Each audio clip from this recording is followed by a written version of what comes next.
नमस्कार, मैं पेन वाजपेयी अपने YouTube चैनल मेतमन वाजपेयी पे आपका बहुत बहुत स्वागत करता हूं। जैसा कि आपको पता है कि एसएससी एमटीएस 2022-23 का फाइनल जो रिजल्ट है वो अनाउंस हो चुका है। काफ़ी लंबे टाइम के बाद आपको बहुत ज़्यादा लंबा इंतजार करना पड़ा और फाइनली जो रिजल्ट है वो आपका अनाउंस हो चुका है। तो जिन भी बच्चों का सिलेक्शन हुआ है उनको मेरी तरफ से ढेर सारी कांग्रेचुलेशन कि लाइफ में आप और भी आगे जाएं। अभी आपको यहीं पे स्टेबल नहीं होना है, ये पहली स्टेज है।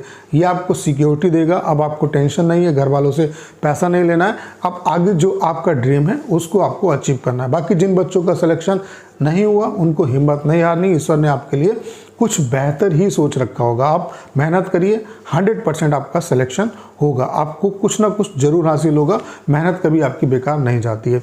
तो जिन भी बच्चों का फाइनल सिलेक्शन हो गया है, अब उनके दिमाग में अगला क्वेश्चन है कि आगे का जो प्रोसेस है वो किस तरीके से काम करेगा, यानी कि ज्वाइनिंग जो है वो किस तरीके से होगी और ज्वाइनिंग में हमें किन किन प्रोसेस से होकर के गुजरना पड़ेगा। तो इस वीडियो में आपको डिटेल में सारी इन्फॉर्मेशन मिलने वाली है कि ज्वाइनिंग का कंप्लीट प्रोसेस किस तरीके से वर्क करेगा, ज्वाइनिंग में मिनिमम कितना टाइम आपका लग सकता है। जैसे कि आपके दिमाग में कन्फ्यूज़न होगा कि डिपार्टमेंट एलोकेशन कब तक होगा, उसके अलावा अटेस्टेशन फॉर्म किस तरीके से आएगा, किस किस डिटेल को आपको भरना होगा, ज्वाइनिंग में कितना टाइम लगेगा। तो जितने भी आपके दिमाग में डाउट हैं उन सब का आंसर इस सिंगल वीडियो में आपको मिलने वाला है। तो चलिए स्टार्ट करते हैं।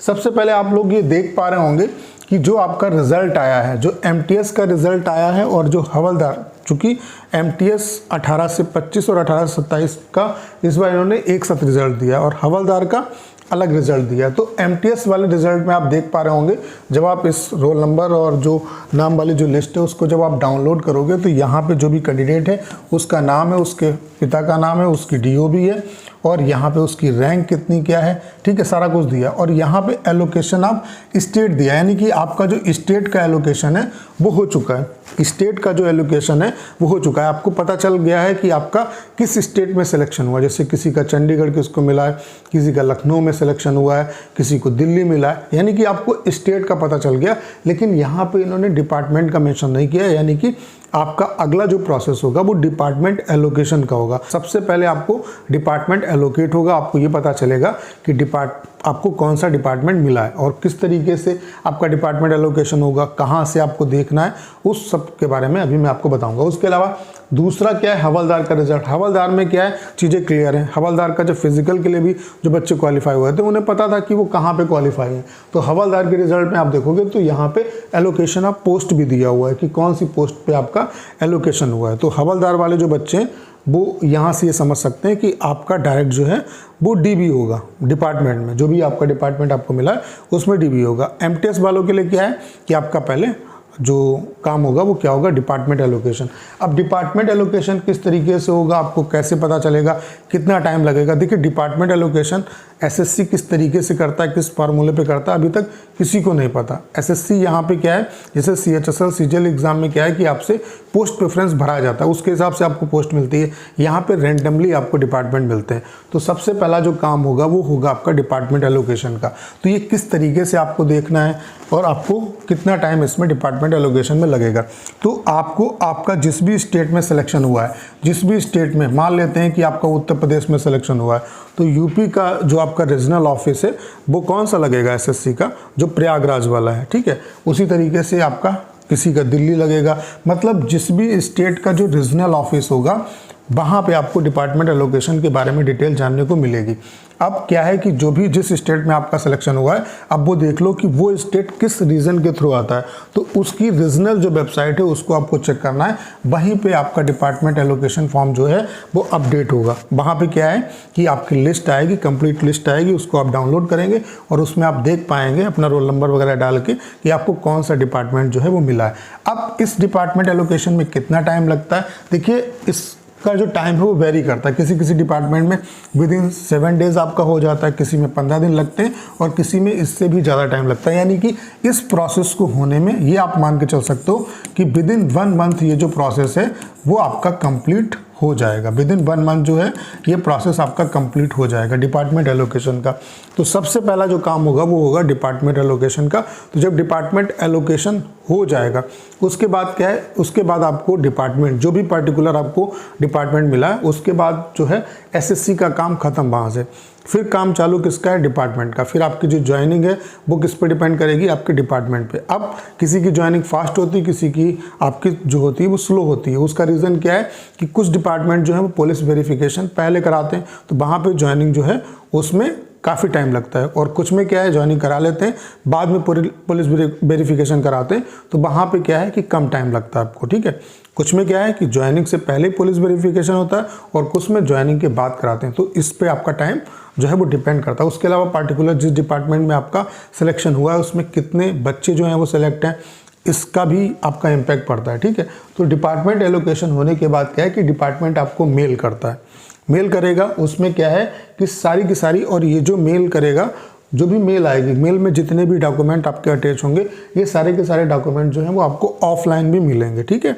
ऑफलाइन भी बाय पोस्ट भी आपके घर पे आते हैं। इसमें क्या क्या होगा आपका ये समझ लो। यहाँ पे अटेस्टेशन फॉर्म होगा, एक्सेप्टेंस फॉर्म होगा, उसके अलावा मेडिकल फिटनेस फॉर्म होगा, ज्वाइनिंग डिटेल्स फॉर्म होगा जिसमें सारी डिटेल दी होगी।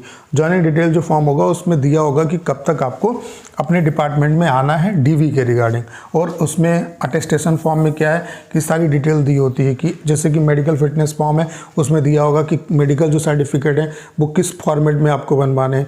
अटेस्टेशन फॉर्म में आपके एड्रेस के बारे में पूछा जाएगा, आपका जो करंट एड्रेस है वो क्या है, आपका जो परमानेंट एड्रेस है वो क्या है, पुलिस वेरिफिकेशन आप किस एड्रेस पे कराना चाहते हैं, तो ये सारी डिटेल आपको भरनी होगी। वहाँ पे सारा कुछ लिखा होगा, ठीक है। आप सब इतने पढ़े लिखे हैं। बाकी जो भी आपके जो जिस तरीके से आपका डीवी होता है, डीवी में जो भी आपके डॉक्यूमेंट चाहिए होते हैं, जैसे कि आपकी जो मार्कशीट है, ठीक है, उसके अलावा जो सर्टिफिकेट है, ठीक है, आधार कार्ड है, पैन कार्ड है, सारी डिटेल जो है वहाँ पे मेंशन की होंगी। तो आपको क्या है, डिपार्टमेंट एक डेट देगा कि इस डेट पे आपको डिपार्टमेंट में आना है और वहाँ पे आपका डीवी होगा। जब ये प्रोसेस आपका कंप्लीट हो जाएगा, और ये ऑफलाइन भी होगा, ऑफलाइन सारे डॉक्यूमेंट जो है लेके आपको जाना होगा और वहाँ पे डिपार्टमेंटल जो डीवी है वो होगा। इससे पहले क्या होता था कि आपका एसएससी एक बार डीवी कराता था, एक बार डिपार्टमेंट कराता था।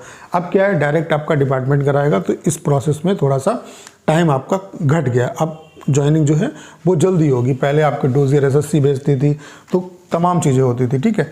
तो आपका डिपार्टमेंट में डीवी हो जाएगा, ये सारे प्रोसेस कंप्लीट हो जाएंगे।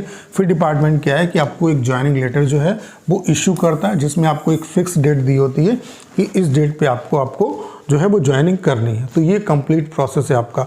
अब यहाँ पे अगला क्वेश्चन आपके दिमाग में आ रहा होगा कि इस प्रोसेस में कितना टाइम लग जाएगा। देखिए, कितना भी फास्ट करें, मतलब मिनिमम से मिनिमम जो है वो आपका 2 से ढाई महीने का जो टाइम है वो लग जाएगा, और मैक्स से मैक्स ये डिपेंड करेगा डिपार्टमेंट टू डिपार्टमेंट, ठीक है। यानी कि 2 से ढाई महीने जो है वो मिनिमम आपका टाइम लग जाएगा ज्वाइनिंग में।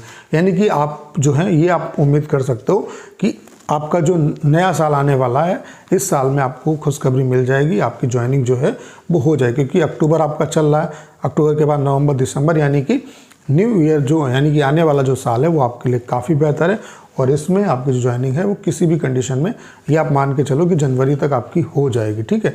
और आपको सैलरी मिलना स्टार्ट हो जाएगी। बाकी ज्वाइनिंग किस बात पे डिपेंड करती है, इस बात पे भी डिपेंड करती है कि जो आपका डिपार्टमेंट है वो पुलिस वेरिफिकेशन बाद में कराएगा या पहले कराएगा। तो ये सारी चीज़ें हैं। मिनिमम से मिनिमम टाइम जो है वो 2 से ढाई महीने आपका लग जाएगा। यानी कि बहुत ज़्यादा टाइम नहीं लगेगा।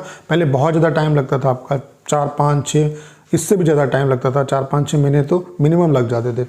तो ये प्रोसेस अब थोड़ा सा कम हुआ है, ठीक है। यानी कि 2 से ढाई महीने में आपकी ज्वाइनिंग हो जाएगी। तो उम्मीद करता हूँ कि ज्वाइनिंग के रिगार्डिंग आपके जितने भी डाउट हैं वो क्लियर हो गए होंगे। आपको इसके रिगार्डिंग बहुत ज़्यादा परेशान होने की ज़रूरत नहीं है, सारा कुछ आपको पता चलता रहेगा, ठीक है। तो करना क्या है, इस वीडियो को ज़्यादा शेयर करना है। उसके अलावा अगर आप चैनल पर नए हैं और आपने अभी तक इसे सब्सक्राइब नहीं किया है तो प्लीज़ चैनल को सब्सक्राइब करना मत भूलिएगा।